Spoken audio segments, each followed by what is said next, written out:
नमस्कार साथियों, मैं माधव शुक्ला अपने शिक्षक साथी ओमकार सिंह के साथ आप सभी का स्वागत करता हूं।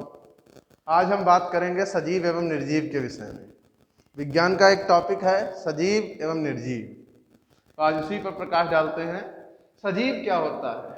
सजीव वे समस्त जीवधारी हैं, वे समस्त प्राणी हैं जिनके अंदर प्राण है या जिनके अंदर जीवन है या जो जिंदगी जी रहे हैं, उन सबको हम सजीव कहते हैं। चाहे वो मनुष्य हो, पेड़ हो, कुत्ता हो, बिल्ली हो, ऐसे कोई भी जंतु हो जिसके अंदर प्राण है या जो जीवन जीता है, उसे हम सजीव की श्रेणी में रखेंगे। अगर बात हम निर्जीव की करें तो वे समस्त प्राणी जो प्राणहीन है, जिनके अंदर मतलब जान नहीं है, जीवन नहीं है, वो सभी निर्जीव कहलाते हैं। जैसे मेज, कुर्सी, दीवार, ये सभी जो है वो निर्जीव की श्रेणी में आएंगे। अब इसके बाद एक विषय आता है कि हम यह कैसे पता करें कि अगले के अंदर प्राण है, अगला जीवित है। तो उसके कुछ लक्षण हैं, सजीवों के जो लक्षण हैं उनको ही हम इसका लक्षण मान सकते हैं। जैसे पहला लक्षण है गति। कोई भी सजीव जंतु या कोई भी सजीव प्राणी जिसके अंदर जीवन होगा वह गति करेगा। गति क्या है? एक स्थान से दूसरे स्थान तक जाना या एक स्थिति से दूसरी स्थिति में आना गति कहलाता है। तो प्रत्येक सजीव जंतु या प्राणी गति करता है। दूसरा उसका लक्षण है वृद्धि। प्रत्येक जीवधारी जो सजीव है, जिसमें प्राण है, उसमें वृद्धि होगी। वृद्धि होता है कि हमारी लंबाई में जो वृद्धि होती है उसको हम वृद्धि में रखते हैं, जबकि हम एक स्थान से दूसरे स्थान पर जाते हैं उसको गति कहते हैं। मतलब क्षैतिज रूप से अगर हम कोई कार्य करते हैं तो वह गति में आएगा, जबकि ऊर्ध्वाधर रूप से जब हम बढ़ते हैं तो वह वृद्धि में आएगा। जैसे अगर हम पेड़ों की बात करें तो पेड़ों में गति जो है वो नहीं होती है, अगर होती भी है तो एक ही स्थान पर होती है, वह हमें प्रतीत नहीं होती, जबकि वृद्धि हमें पौधों की भी प्रतीत होती है। इसके बाद तीसरा जो लक्षण आता है वह लक्षण है उत्सर्जन। प्रत्येक जीवधारी उत्सर्जन की क्रिया करता है। उत्सर्जन क्या है? उत्सर्जन होता है हमारे शरीर में जो अपशिष्ट पदार्थ बचते हैं, जैसे कि मल हुआ, मूत्र हुआ, पसीना हुआ, इस तरह के जो पदार्थ हैं उनको हम अपने शरीर से बाहर निकालें। मतलब जब हम भोजन करते हैं तो भोजन करने के बाद जो अच्छे या पोषक पदार्थ जिन्हें कहें, जिनको हमारे शरीर की जिनको आवश्यकता होती है, वो पदार्थ का शोषण करने के बाद जो शेष अपशिष्ट पदार्थ होते हैं उनको बाहर निकालने की प्रक्रिया उत्सर्जन कहलाती है।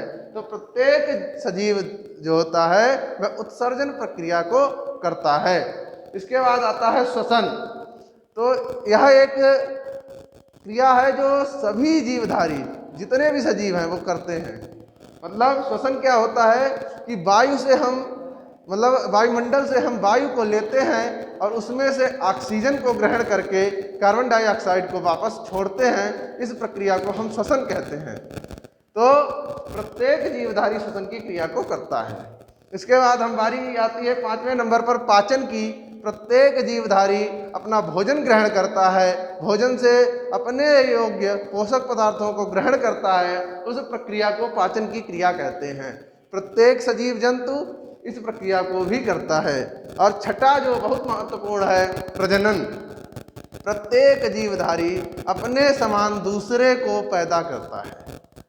जैसे मनुष्य बच्चों को, हाथी छोटे हाथी को, पेड़ पौधों से छोटे छोटे पेड़ पौधे, इस तरह से अनेकानेक जो जीवधारी हैं वह अपने समान दूसरे जीवधारी को प्रजनन करते हैं, अपने समान दूसरे जीवधारी को पैदा करते हैं। यह प्रक्रिया प्रजनन कहलाती है। यह भी प्रत्येक सजीव में होती है।